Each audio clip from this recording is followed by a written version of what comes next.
Harga emas melambung sekitar 2% pada perdagangan di hari Selasa didorong pelemahan dolar Amerika Serikat serta meningkatnya harapan bahwa pembicaraan antara Amerika Serikat dan Iran akan kembali dilanjutkan.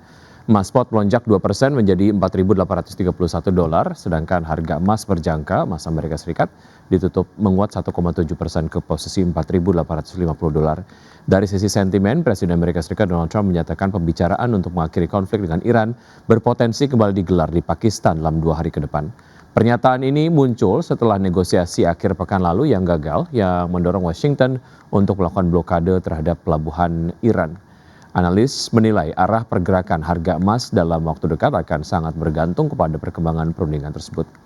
Kombinasi depresiasi dolar dan kejatuhan harga minyak saat ini juga turut menopang harga emas.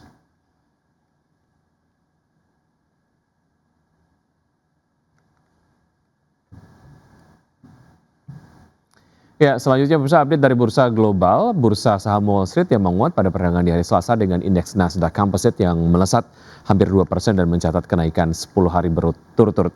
Sedangkan indeks S&P 500 yang mendekati level rekor tertingginya didorong optimisme terhadap potensi penyelesaian konflik di Timur Tengah serta respon positif investor terhadap laporan keuangan perbankan dan data inflasi terbaru.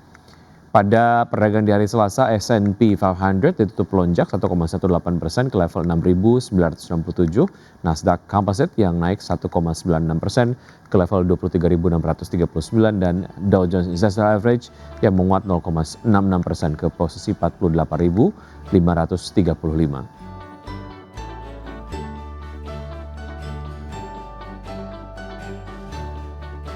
Ya, sementara itu bursa saham Eropa berakhir di level tertinggi dalam lebih dari 1 bulan dan didorong oleh optimisme investor terhadap kemungkinan dimulainya kembali pembicaraan damai Timur Tengah meski LVMH dan sejumlah perusahaan besar lainnya memperingatkan dampak negatif konflik terhadap kinerja bisnis. Stock 600 yang ditutup menguat 0,99% ke level 619,95, DAX Jerman yang naik 1,27% ke posisi 24.044 dan FTSE 100 Inggris yang meningkat 0,25% ke posisi 10.609.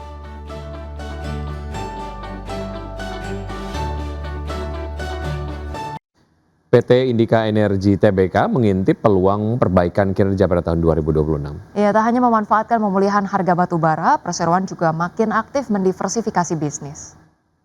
Head of Corporate Communications Indika Energy, Ricky Fernando, mengatakan prospek kinerja perseroan diperkirakan akan lebih stabil pada 2026, seiring dengan pergerakan harga batu bara yang lebih kondusif meski tetap volatile. Perseroan menargetkan dapat memproduksi batu bara sebanyak 30,3 juta ton pada tahun ini. Sementara itu, salah satu proyek unggulan perseroan di segmen non-batu bara adalah proyek emas awak emas yang sedang dalam tahap pengembangan lanjutan dengan target produksi secara komersial pada awal 2027. Selain itu, perseroan juga terus memperluas ekosistem kendaraan listrik secara terintegrasi yang mencakup motor listrik, kendaraan listrik komersial, serta distributor bus listrik dan armada truk listrik untuk sektor pertambangan. Untuk itu, perseroan menyiapkan belanja modal sebesar 380,4 juta dolar pada 2026 yang sebagian besar dialokasikan untuk pengembangan proyek awak emas, penguatan bisnis kendaraan listrik, hingga pengembangan bisnis logistik.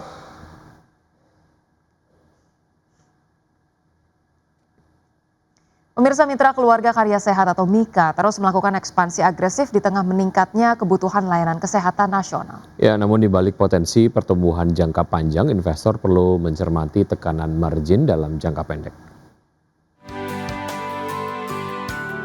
Rencana ekspansi PT Mitra Keluarga Karya Sehat Tbk dengan alokasi belanja modal mencapai 900 miliar hingga 1 triliun rupiah dinilai sebagai langkah agresif namun terukur. Strategi ini diharapkan mampu mendorong pertumbuhan jangka menengah hingga panjang seiring meningkatnya kebutuhan layanan kesehatan. Meski demikian, ekspansi tersebut berpotensi menekan margin keuangan dalam jangka pendek. Hal ini disebabkan oleh biaya awal operasional dari pembangunan 2 rumah sakit baru di wilayah Jabodetabek dan Jawa Timur yang ditargetkan selesai pada kuartal ketiga hingga keempat 2026. Kontribusi pendapatan dari rumah sakit baru diperkirakan masih terbatas pada 2026 namun akan mulai signifikan pada 2027 hingga 2028 seiring peningkatan jumlah pasien dan utilisasi. Pembiayaan ekspansi yang berasal dari kas internal juga menunjukkan kuatnya likuiditas dan rendahnya risiko keuangan perusahaan.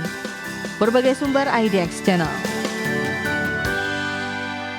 Pemirsa, terima kasih Anda masih bersama kami di Market Buzz. PT United Tractors Tbk melaporkan pelemahan kinerja pada sejumlah lini usaha pada 2 bulan pertama 2026. Ya, di segmen alat berat penjualan merek Komatsu berkurang 10,5% year on year, sedangkan segmen batubara penjualan batubara termal dan metalurgi melalui anak usaha turun 2,81% year on year.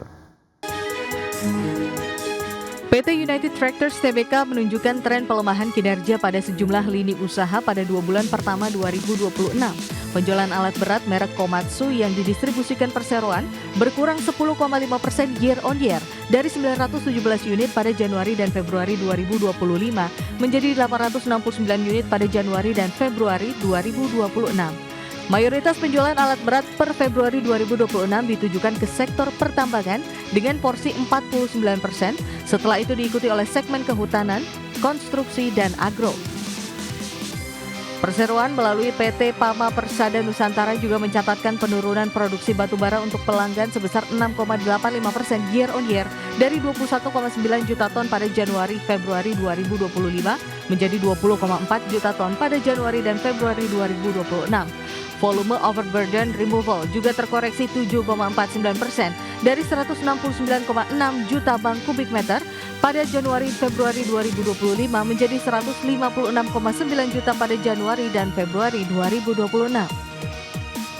Sementara itu melalui PT Tuah Turangga Agung, perseroan juga mengalami penurunan penjualan batubara termal dan metalurgi sebesar 2,81% year on year dari 2,85 juta ton pada Januari-Februari 2025 menjadi 2,77 juta ton pada Januari-Februari 2026. Berbagai sumber IDX Channel. IMF memperingatkan perekonomian dunia kini mulai bergeser menuju skenario yang lebih buruk seiring berlanjutnya konflik geopolitik di Timur Tengah. IMF pun menegaskan bahwa negara berkembang paling terdampak oleh krisis ini, di mana negara berkembang lebih rentan terhadap lonjakan harga minyak, pelemahan mata uang, dan arus modal yang tidak stabil.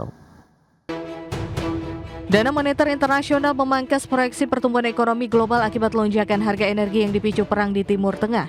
Namun lembaga tersebut memperingatkan perekonomian dunia kini sudah mulai bergeser menuju skenario yang lebih buruk seiring gangguan berkelanjutan pada jalur pelayaran strategis Selat Hormuz. IMF memaparkan 3 skenario pertumbuhan ekonomi global, yakni skenario dasar, skenario buruk, dan skenario ekstrim yang semuanya bergantung pada perkembangan perang.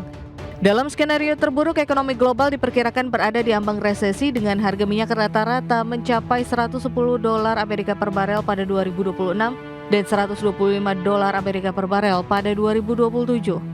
Dalam proyeksi dasar yang digunakan IMF untuk World Economic Outlook, konflik diasumsikan hanya berlangsung singkat dan harga minyak kembali normal pada paruh kedua 2026 dengan rata-rata sekitar $82 per barel.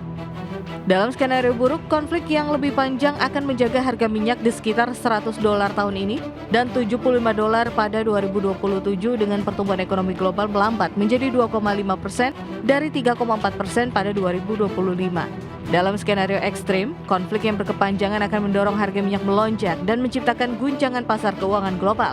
Pertumbuhan ekonomi dunia bisa turun hingga 2%, level yang oleh IMF disebut sebagai hampir resesi global. IMF mencatat pertumbuhan di bawah level tersebut hanya terjadi 4 kali sejak 1980, termasuk krisis keuangan 2009 dan pandemi COVID-19 pada 2020. IMF menegaskan bahwa negara berkembang paling terdampak oleh krisis ini dengan pertumbuhan turun menjadi 3,9% pada 2026. Negara-negara ini lebih rentan terhadap lonjakan harga minyak, pelemahan mata uang, dan arus modal yang tidak stabil. Dampak terbesar terjadi di kawasan Timur Tengah dan Asia Tengah yang diproyeksikan hanya tumbuh 1,9% pada 2026 akibat gangguan infrastruktur dan penurunan ekspor energi. Berbagai sumber IDX Channel.